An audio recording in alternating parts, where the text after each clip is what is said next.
Welcome back, everyone. We are now going to be talking about the fact that we all sometimes go through this phase where we feel like we're not good enough. I'm not smart enough. I'm not pretty enough. I'm not intelligent enough. I'm not, I don't know, all the things that we're not good enough are just not good enough. I'm not worthy of love. There's always something wrong with me. There's something wrong with me. There's something wrong with me. And this really kind of plays back into what we just were talking about in the last video, where we're talking about I'm too much. And it's all about how other people project their shit on you. So I'm going to kind of take the floor and give it to you because I know you have some personal stories on this that really hits home for you that I know you'd love to share with everyone. Happy to. Yeah, Michelle and I have spoken about this at length over the years. You know, I have had many students come to me with this. I'm not good at, let's fill in the blank, right? Could be any myriad number of things. And, again, my approach is always to, help them to decipher if it's really that they inherently are not good enough, which is never the case, right? And to clarify with them whether the issue is, that somebody has projected their stuff on them, or maybe it's something rather than they don't have the skill yet, right? Something that can be developed. So one of the stories that I always share with people is how I ended up essentially getting into, STEM. I'm an engineer. I have a PhD actually in bioengineering, and the pathway for that. So I come from a blue collar background. I am a first generation student. I'm the only person in my family that's achieved, this level of education. And when, I was young, I was a little nerdy girl and I thought math and science was really cool, but I would, when I would be engaged in my homework, especially math, I just really didn't have the skill set at that point in my life to grasp it. And I also found out I had ADD later on in my life, which I'm sure was impacting me at the time. But, I would come to my parents or whomever in my family and I'd say, hey, can you help me with this? Well, they didn't have the level of education to help me with that. And so what I heard from when I was very young is, well, you're not good enough at math and science to become a scientist. And I would say, well, why not? And they would say, well, people are just either born to be good enough or they're not, right? Mm-hmm. So, I had to sit with that for many years of my life. And I felt like that was displayed. My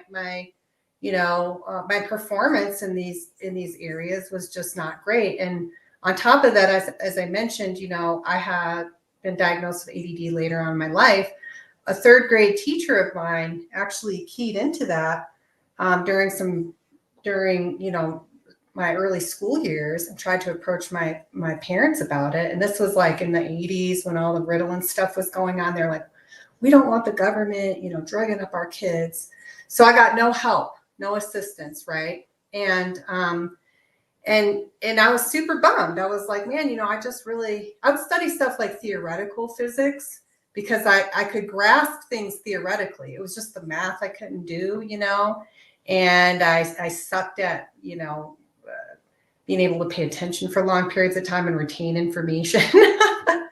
So in high school, I got the opportunity to start picking my classes, and I chose a psychology class because I thought, well, that sounds interesting. I mean, really, I kind of wanted to understand why some people were born to be good at things and others weren't.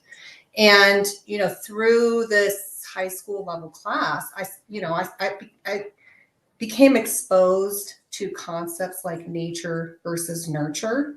And, I ended up deciding that I was going to go to college initially for psychology. So, I started, getting my bachelor's degree in psychology.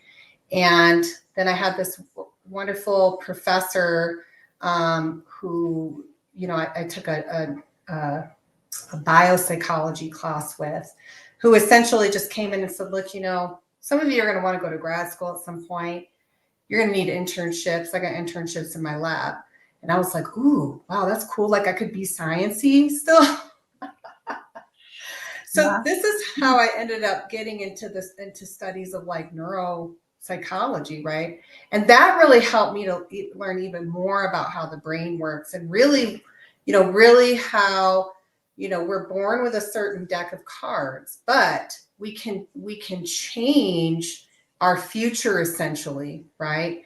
By developing certain skills. And sometimes those skills take longer than others to develop, but you can do it. A lot of people actually don't even know that you can change your IQ, your intelligence quotient. We think that we're born with this IQ, maybe 110 or something, and that's it. That's what we're stuck with, but that's not true. A person can actually change their IQ by learning skills associated with higher intelligence. It remodels the brain, right? So, you know, as I was in college, I began to develop more confidence, that I could, do certain things if I just took the time and the effort into developing myself in those areas.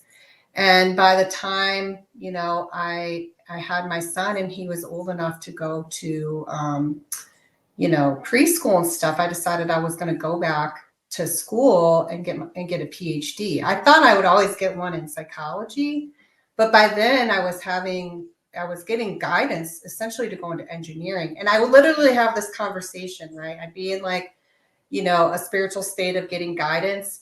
And I would hear, you remember when you were in your undergrad and you came across that biomedical engineering book and you thought it was so cool?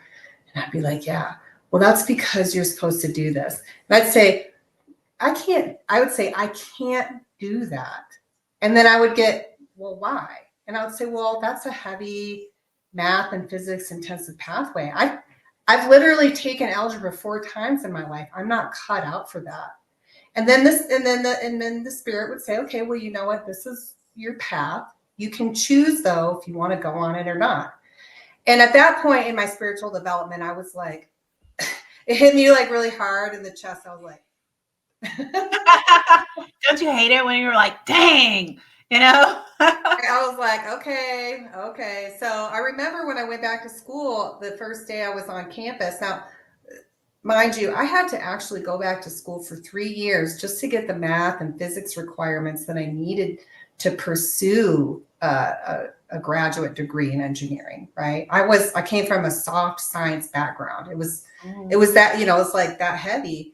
And I remember stepping on campus to start taking these courses, and I thought to myself, well, I'm either gonna, waste $10,000 and, 2-3 years of my life finding out that I actually can't do this, right? Fear, or I'm going to end up with a PhD. So, here I am with a PhD, but still those trials, similar trials in the area of if I'm good enough didn't fully get resolved until later. Even when I went into grad school, I looked around the first day. I was in a class of 10 people who were starting out to get their PhD. And I just thought, how am I going to do this? All of these people are way more intelligent than I am. I don't even know how I ended up here. I had what was called imposter syndrome. I felt like I got there like as a fluke, right? And over the next 5 years, it took me 5 years to get my PhD. What I watched was person after person after person drop from the program until there were only 2 people left, myself and another woman, actually. And I remember asking myself, how is this possible? I didn't think I was smart enough for this. How am I here? And it really came down to this. I just showed up every day. So, you don't start out as a PhD. You don't start out as whatever this thing is you imagine yourself to be. you become that by showing up every day, right? So it's inherently not a, a demonstration of your value as a person, right? It's a demonstration on if you're just, you know, if you have the resilience to show up. You know, I mean, I literally would go to classes. I had to take like advanced fluid mechanics.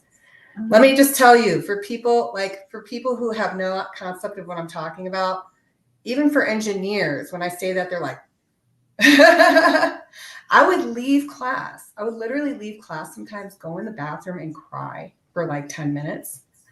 And I'd be like, I can't handle this. Like, I can't handle this. Right. And it was like this higher part of me, you know, would just say, just go, just go. Like, you don't have to feel great about it. Just go back in the class. Just go. And so, you know, I'm very passionate about this because, you know, from when we're very young, we can have people telling us we're not good at something or we're too much of something. I used to get told that too. You're too this, you're too that, you know? And so I had both. I had, you're not good enough and you're too much, you know, coming at me my whole life. I was very conflicted when I was young and suffered, you know, from a lot of insecurity. And the only way I ever came through it was to just finally recognize that other people's opinions did not, they were not equivalent to the truth that existed within me, right? Now I'm a spiritual person, as everyone knows, and some people may be listening to this who are not, and that's fine. If you are a spiritual person, you have to recognize that you are a reflection of the divine, that you are a divine being. That means you're inherently valuable. So for somebody to tell you you're too much or too little of something is just absolutely not true. You are, as Michelle said in our last session, perfect just the way you are. There may be things, layers, you know, that you've covered yourself up with over the years of conditioning, insecurities, you know, reactionary kind of patterns, you know, that you should shed. But it doesn't, it's not a reflection of who you truly are on the inside. So once you recognize that you inherently have value, it makes it easier to work through that space, right? And if you're someone who's more of an agnostic or something like that, well, guess what? You're still amazing, because even if you believe that, you know, it's all just evolution and everything, you know, just was created scientifically only from the Big Bang, right? If you look at the statistics and the science, go ahead and check out cosmology, right? You'll see that the fact that we are even here as human beings is so incredible that it brings inherent value to ourselves. So no matter how you want to look at it on the spectrum, you know, we are all important and we have important things to do. And our life is a gift. It's a gift. It's like every single person's life is a gift. And we all get to decide what we want to do with it, right? So our life is a gift. You know, we have value with respect to what we want to do with that gift. And distracting yourself by constantly trying to please everyone else and diminish yourself for other people, or telling yourself you're not good enough, right? It keeps you from the power of that gift. I'll before I return this back over to you, I will mention one final thing, which I think is applicable. So last night I was watching this movie called The Imitation Game, which I'd actually never seen, even though I love Benedict Cumberbatch. He's amazing. And he plays this very famous code breaker, Alan Turing. And he's interviewing in this position, right? You know, for this secret classified government program, you know, during the World War II. And you know, the general says, well, it says here that you're a prodigy, you know, and he says, yeah, I wouldn't really consider myself that. And he's like, how old were you when you procured this, you know, prestigious position at Cambridge. And he's like, oh, 24. And he's like, and how old were you when you wrote this paper of which the words I can barely see on the title are? And he's like, oh, like maybe 23. And he said, and you would say that doesn't qualify you as being a protege? And this guy, right, he's like, well, Einstein did this by the time he was this age. And so it's, he names off all these scientists that did these like amazing things. And he goes, so I would say I'm barely on par. Now, now we could consider that to be, he's really humble. But really what I saw in that scene was that, he was reflecting that, he just did not view himself as good enough, right? We can have amazing positions in the world or, be doing amazing things and still not believe we're good enough. And this actually isn't always a reflection of an insecurity. Sometimes it's actually just a reflection of somebody who is so driven to be better than they are at every step of the way that they always recognize there's something more. And so they also develop this idea that they're not yet good enough because there's always something more. And that can be healthy if it drives somebody forward in a healthy way, right? And doesn't impact them and make them reactionary and shitty towards people, right? But it can also lead to a lot of degradation in people's relationships and stuff like that too, which we see with a lot of savants and people who are highly cerebral. They just have a hard time even connecting with other human beings. Even though they're doing great, amazing things, they inherently feel insecure about themselves. So it really just comes down to recognizing all that is, pardon me, bullshit. And you don't need to waste your time and be distracted when you could be using this gift in your life to do so many beautiful, wonderful things that, guess what? Nobody else can do because they are not you. There was a part of the story that you've told me that you didn't add to. I want to bring up because I have something kind of parallel to that. You said it came down to there's, people that aren't like born with that natural ability, and then versus somebody who is born with that natural ability. And you said the person that's not born with that natural ability will work harder at it and eventually probably and most likely will be better than the person who just sort of like fluffs it off because they're good at it. If they put the effort into it, right? If they say, I really want this, just think about it mathematically, the number of man hours that somebody has to put into something to be good at it that they're just not naturally good at, right? Just the number of man hours that person will put into something versus the person who's naturally good at it eventually leads to them excelling the other people that are naturally good at it, unless that somebody's just like a really super savant and there's nothing else going on in their head. Yeah. I've seen that actually more times than I can count in my life. Yeah. And I think it's sort of parallel to this. I think I'm dyslexic, and I have this different type of dyslexia. So what happens with me is I don't reverse letters when I'm writing or even when I'm reading. What happens with me is I'll see a word and it reads or looks or computes in my brain like it's a different word. So the word will be what, I'll see where, it could be how, and I'll see heaven or something like that. Like I'll see a whole different word. And and how I discovered this is when I was having some problems with reading and I couldn't seem to overcome it. And I just kind of figured, I was stupid. And I really did. And I just thought that I was slow or something was wrong with me and I couldn't read.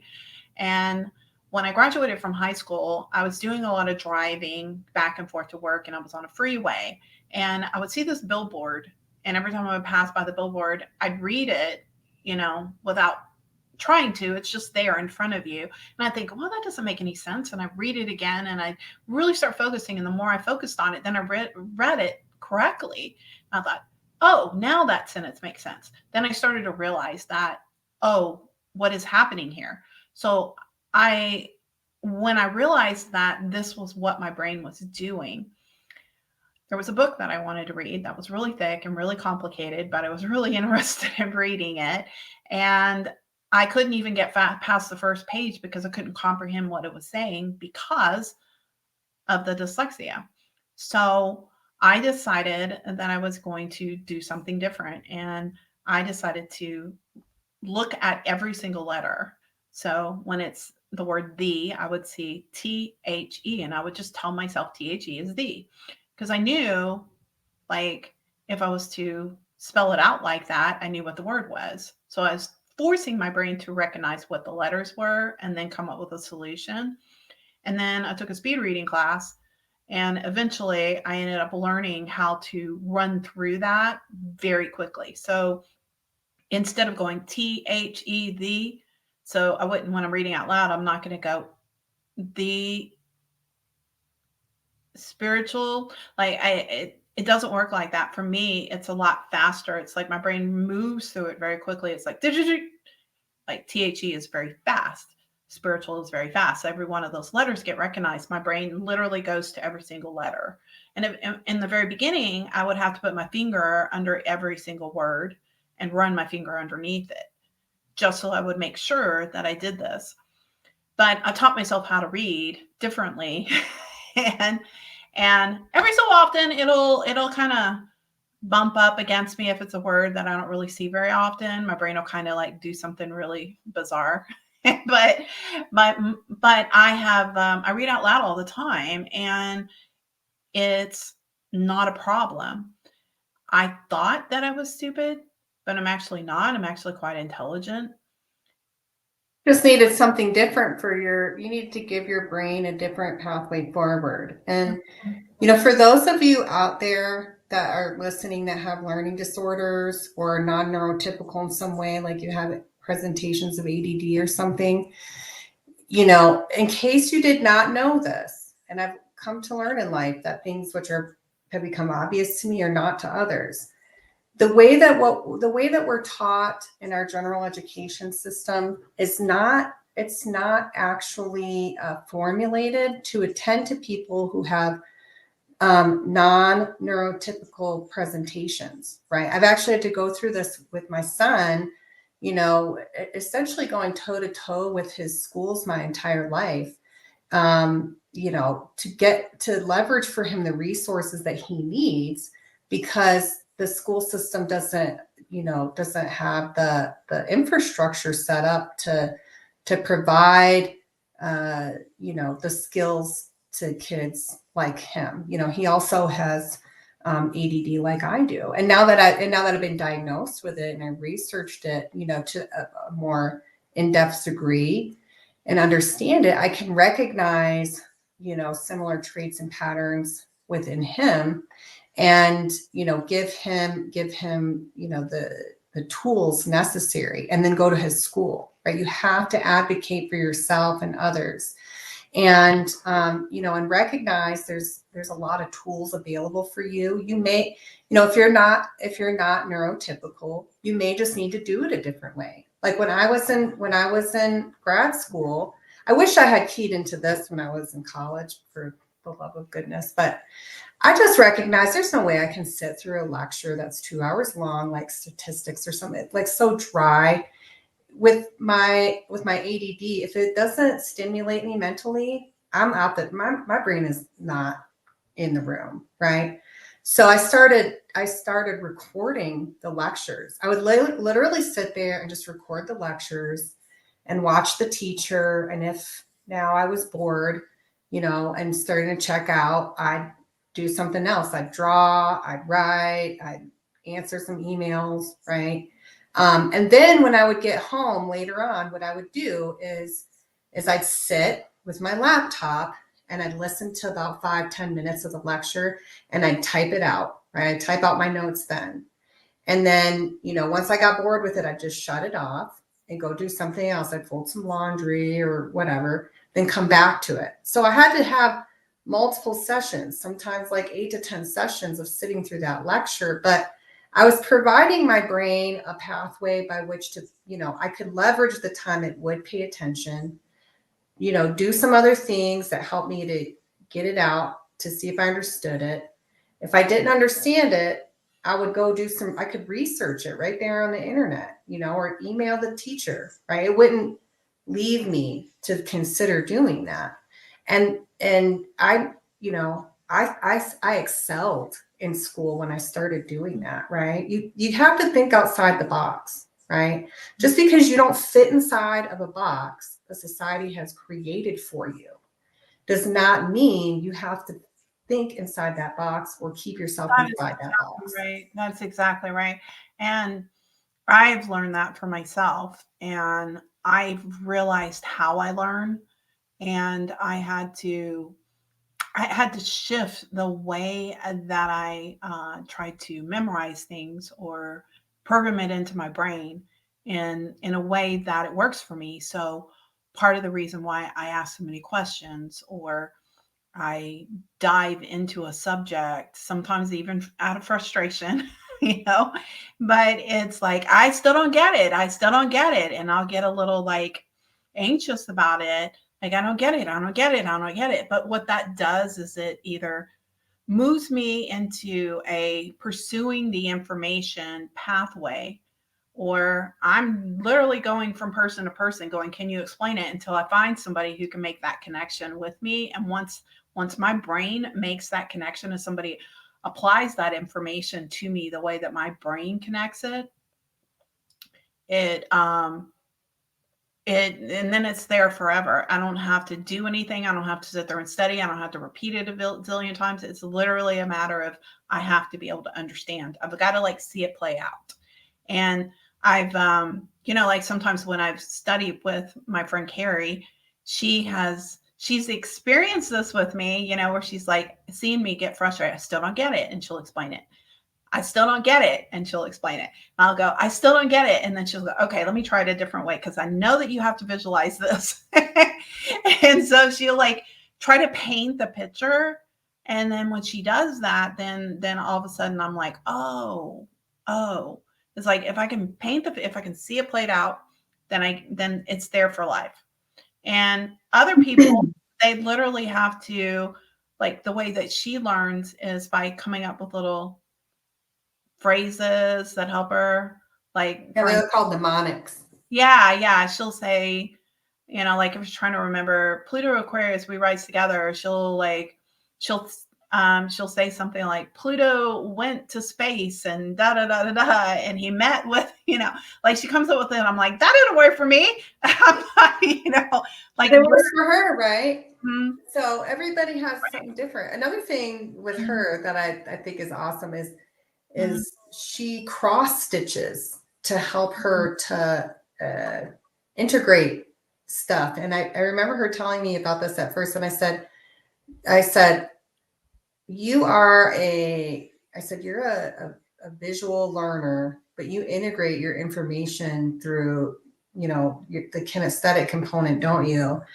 And she goes, yeah, I really do. Some people need movement, right?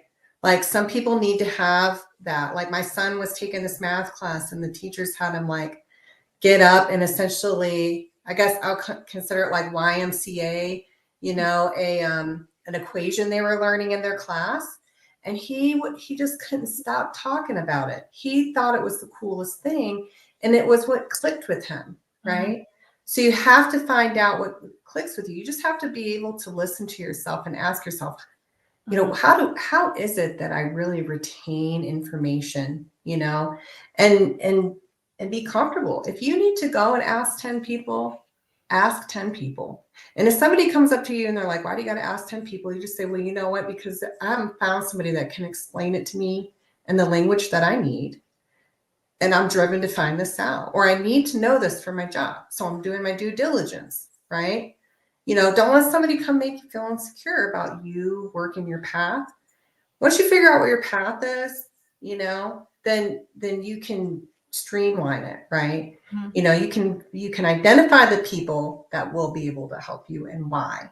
And what is it about the way they explain it, right? How can you mimic that for yourself? Do you need I've been learning Greek recently. And let Mhm. me just tell you, I found these Greek videos on YouTube where it's like the person teaches you like you're a kid, right? They show you like a model of a horse, and they say the name of the horse and then a bull, right? And they go through it. And I'm like, maybe this seems so remedial, but I love it. I love it because That's awesome. That is so cool. You know, I think, I think that what's important here is, and why we're talking about this, is because Pluto and I are absolutely about your spiritual growth.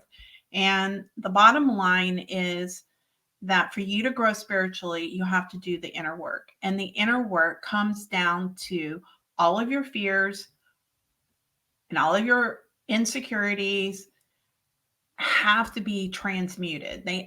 You have to transform past that. You need to be able to come into things from a different angle. And that's the main reason why we're talking about this, is to kind of show you how we processed outside of these problems and into a different state. She was able to get past this programming that she had as a child of, you're just not good enough for this. And yet here she is with a PhD. I think she's good enough because she did it. And, you know, when it comes down to it, if she hadn't had some of this spiritual background, would she have been able to get there, Because it's it is the spiritual work that helps us get past these things that hold us back. Because as long as you are holding yourself in a box, you're never going to grow. They So one of the things that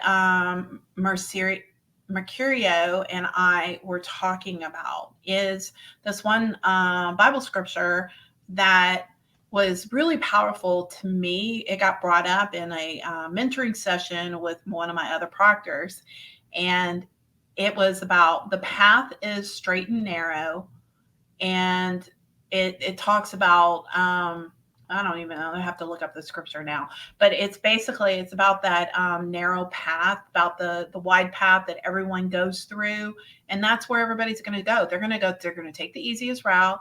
It's going to be the easiest way to go because they don't want to work that hard at it. But yeah, they'll sit there and go through their whole life saying, I'm not good enough, I'm not good enough, but they don't work at it. Okay. Or you can take that narrow path, and that narrow path, it's very few find it and very few people take it because it's harder, but the rewards are better. That's where all of your spiritual enlightenment comes from. And and if you can kind of like take that into consideration as to what we're talking about. The easiest thing is to feel like you're not good enough because it's easier. Everybody in the world agrees with that. Yeah, they're going to say you're not good enough, you're not good enough, because there's more people that are going to say something's wrong with you than say something's right for you, right? Because they're dealing with their insecurities. So you can take that path of not growing and doing the inner work and getting rid of the ego, getting rid of your judgment, getting rid of your pain, getting rid of your fears. You can take the path of going that direction and experience this spiritual growth. Because how do you get there? You can't get there until you let that stuff go, right? And or you can just believe all that shit and all that shizness, and take that path, which is the wide path, and you can choose to follow the rules or feel like you're a sinner or feel like something's wrong with you or whatever it is. You can go that route, but there's no spiritual growth in that. You and can. I just like to know, right? If you're thinking about the two paths, Mm-hmm. and it's very intimidating for you to consider that the spiritual path is going to be hard, right? It is hard. It is challenging because it challenges, the structured beliefs that you hold within yourself, right? And that requires courage, right? And it does require effort, and it does require showing up every single day, right? It's not for the light of heart, but If that scares you because you think, oh wow, that's going to be really really hard, and you know, something being hard, translates in my mind to something that's painful, stressful, etc. Well, just consider that the path that you're currently on, you also consider to be painful and stressful as well, right?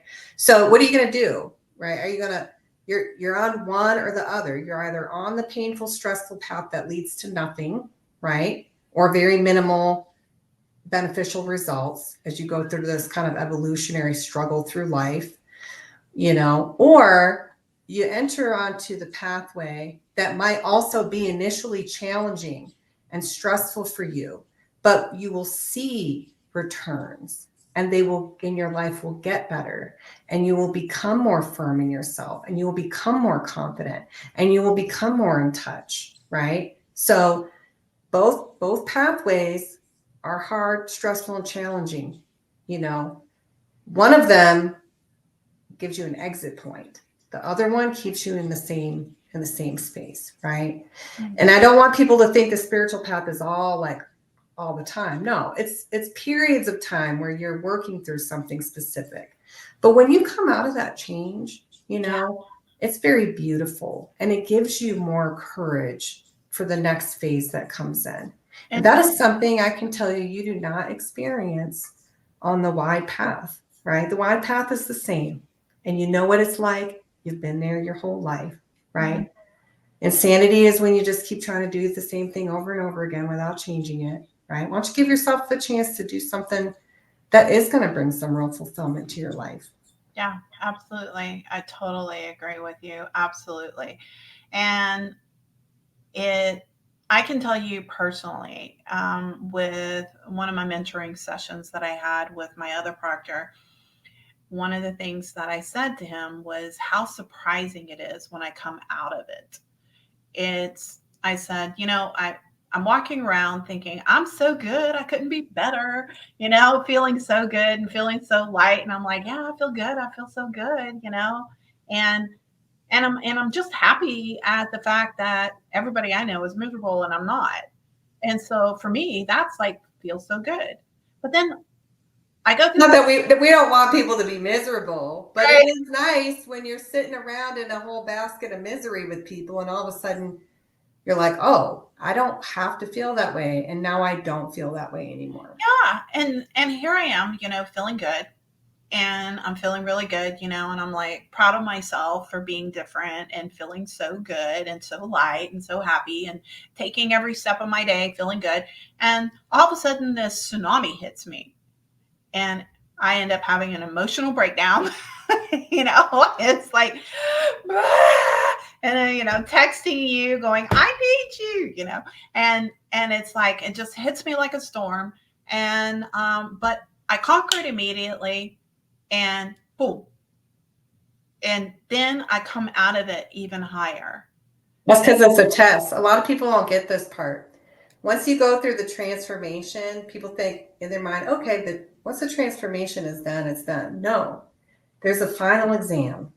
There's always a final exam before the transmutation phase sets in. So transformation is something that you can go back on. It's like losing and gaining weight, right? You gain 20 pounds, you lose 20 pounds, you can gain 20, you can go back and forth. That's a transformation. A transmutation is like the butterfly, or is like the caterpillar that turns into a butterfly. There's no going back. Mm-hmm. Once you get to that point where you've had the transformation, there's a final test. Have you really transformed, right? Yep. Mm-hmm. And I will say this, once you go through that test and you pass that test and you prove that you have indeed transformed, there's always a gift at the end. Always. Okay? Mm-hmm. For the people in the back, there's always a gift at the end. It's part of the spiritual formula, right? So when the meltdown happens, just recognize the gift is on its way, baby. The gift is on its way. And you know what? That's why I try to work through it so fast, is because I already know. I've been through this 100 times. you know? And it's like every time I get to that point, I see it like climbing a mountain. Okay. One time I was climbing a mountain in Arizona, and it was red rock. And when you climb red rock, you get to a point where there's this huge boulder. I mean, it's so freaking big. Okay. And it's smooth. So it's like, how do you get up this? And all these people are way up there and they're walking around. I'm thinking, how the hell they get up here? And then all of a sudden I see this guy, and he's literally like, he's like a frog, you know, like a frog man that has like the sticky stuff on his hand or something. He's like, not, you know, and he's like climbing up, and I'm like, what the heck? You know, like, how did you do that? And I'm over here trying, and I was like, okay, well, maybe I could scoot my way up, you know. So I turn around and I get my butt, and I'm like scooting, and then I just slide back down. It's you know, it was like the craziest thing. Eventually, I ended up asking the person I was climbing the rock with, can you go down further and look around and tell me where there's some crevices that I can kind of like stick my hands in or my feet in, and figure out a way up. And because he could get a different view, and I got up there. Now, once I got up there, it was I had the most euphoria that I've ever. I'll never forget that. This euphoria that I experienced was like somebody just shot me up with X or something. I mean, it was amazing. It was natural. idea what that's like. It's an analogy.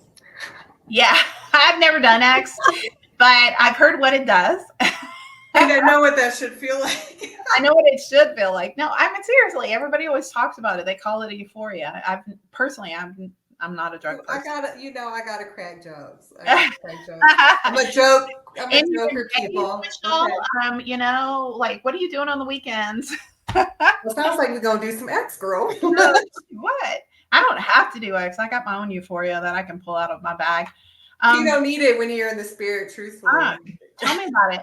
And that's my whole point. It's like when I got up there, this euphoria that I got, this chemical rush that came over me, and he just sat there on the top of that boulder with me and sat there and said, I'm gonna just bask in this feeling with you. And it was really awesome. And then after I was like, he's like, okay, are you ready? You want to go back home? And I'm like, no, I'm climbing all the way to the top now. I mean, it was like there was nothing that was going to stop me. And he's like, you're going too fast, you're scaring me. And I'm like, I don't care, I can make this. And I literally went as far as I could without a rope. I mean, literally, I went as to the very furthest point that I could do this. And I will never forget that. And that is the feeling that I get every time I overcome my meltdown or my tsunami or whatever lesson it is that the universe is throwing at me. So I don't look at it like the world's coming to an end. Nobody likes me. Everybody hates me. Think I'll go eat some worms or whatever it is. You know, that song we used to sing when we were kids. And, you know, it's not like that for me. For me, it's here we go again. I'm probably going to need some help or some direction because I've never experienced this before. So I'm going to reach out to somebody who knows how to do this. And I'm going to conquer this thing really fast because I know I don't want to deal with the residuals or this thing hovering over me too long. So it's like I'm moving through it very quick. You know, Can I interject real quick? Mm-hmm. There's something that Michelle said that's very critical. Okay, mm-hmm. When you're going through something and you don't know how to navigate those waters or get out of it, or what the skill set is you need to apply, there's nothing wrong with asking for help, but you must go to someone who can give you the help. Mm-hmm. Right? A lot of people get that. The reason I mention this is a lot of people, when they're going through stressful situations, tend to just call all their friends, right? Mm-hmm. They just call their homies, and they're like, I don't know what to do. And the the people that you keep around you, generally speaking, most people, they are on, at a fairly equivalent level to yourself in terms of your consciousness. People have to actively put themselves in situations where they have people that are, quote unquote, more intelligent, make more money, whatever. This is actually a pathway to success. The reason for this is if you just hear the same things being reinforced to you over and over again, it doesn't help break you from your current patterning. It doesn't answer the questions. It just reinforces negativity many of the times, right? Unless you're truly blessed to have found yourself in a social circle or in a familial circle of people who, you know, are really actively working constantly to better themselves, right? But even in those circles, and let me tell you, I've been a part of a lot of different spiritual groups in my life, right? Even in those circles, what I notice is that, you know, people tend to formulate their little groups, their little cliques of other people that think the same way they do, and they go to those people, right? Rather than go to the teacher or the mentors or the people that are there actually, you know, their position is to help, you know, give you the tools and techniques, you know, or some guidance to break free. They don't do the job for you. They just give you the offerings. But if people don't know what those offerings are, they're just going to go with what they already know. So a limited data set, right? Yeah, it's If you limited. re- Mm-hmm. yeah, if you really want, if you're really having a problem and you really want to learn how to come out of it and you don't feel like you have the skill set to apply or you just need some support, you have to go to someone wiser than you, more experienced than you know, somebody who has that you know, they've been through that and they've come out of it kind of wisdom, you know, to guide you.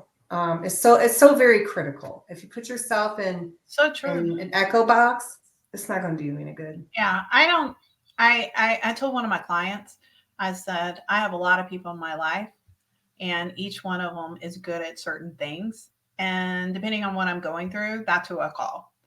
And my mom is married to ex-military man and ex-cop, and my husband's ex-cop, private investigator, ex-military. So they have similar personalities, and so like if sometimes I call her when I'm like, Mom, you know, this is what's going on. And she's like, I know, and she'll just like, and I'm like, well, what do you do in this situation? And because my mom is older and she's wiser and has a very successful relationship. And I go to her. I'm not going to go to somebody who's going to tell me, you know, kicking to the curb or something like that. You know, it's like, what I'm going to do is I'm going to go to somebody who can teach me how to manage something differently. Um, so there's obviously I go to you when there's certain things that I know that you're going to be able to help me through. She don't Sometimes. want me to tell her to kick them to the curb. um, and then there's people like my Mel Proctor that I have. Sometimes I go to him because I know he's going to give me what I need. And most recently, Osiris. You know, well, I'm sorry, Papa Doc. The most recently, the Adept Prince. He's like absolutely been my I don't know, adoptive father. Like seriously, my dad passed away, and he's kind of like jumped in that role. And even though he's really not older than me, he just, you know, oozes that wisdom and authority, almost like a father figure. I don't know why, but he does. Anyway, sometimes I go to him and he's just like giving me the come to Jesus, you know. Like, That's his power. That's his pillar of light. I He knows know. how to cut right Mhm. to the quick and get rid of the BS, right? Mhm. Yeah, I mean, it's not. There's not one person. It's like I look at it like this person's good at this. This person's good at this. This person is going to put me in place. This person's going to give me the knowledge I need. This person's going to help me with the alchemy that I'm going through. Whatever. And sometimes, you know, it's different friends. You know, but I will say that I do not go to people who I know can't help me. I don't want to bounce off my problems and somebody to feel sorry for me and basically acknowledge that my pain, what I want is somebody to tell me the process out of it. Yeah, And I mean, if you are in if you're in a commiserating phase, mhm, right? That means you just want to talk to someone and bitch about it over and over and over and over again, right? This is different from the venting phase. The yeah, venting phase is I just need a sounding board to vent. I'm mhm, going to the one person, not to 10, one person, vent.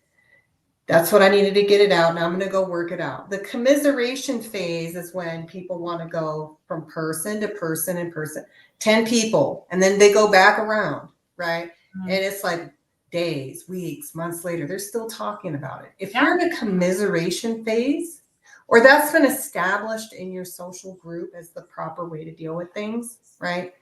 I'm telling you right now, you are not ready to transform out of it. You don't want help. You don't want advice. What you want is someone to mimic back to you the hurt, the pain, the suffering, et cetera, et cetera. Mm-hmm. Right? It's and so I'm saying that that's the come to Jesus moment we're having today. Mm-hmm. You have to recognize you're not ready to heal if all you want to do is commiserate. Yeah, absolutely. Totally. Well, this has been an enlightening conversation. And as always, I appreciate your time. I And appreciate your time. And we appreciate your time too. yeah, I always love having these conversations. You're so wise, so knowledgeable, and you're always helping me. So if it wouldn't have been for her, I don't know what I'd be doing. Amazing. I Anyway, just want to say it's all God. So I yes, do think I celebrate in the spirit with you, but I recognize it's all from above. it's all from above. Yes, absolutely. Anyway, this has been a beautiful conversation.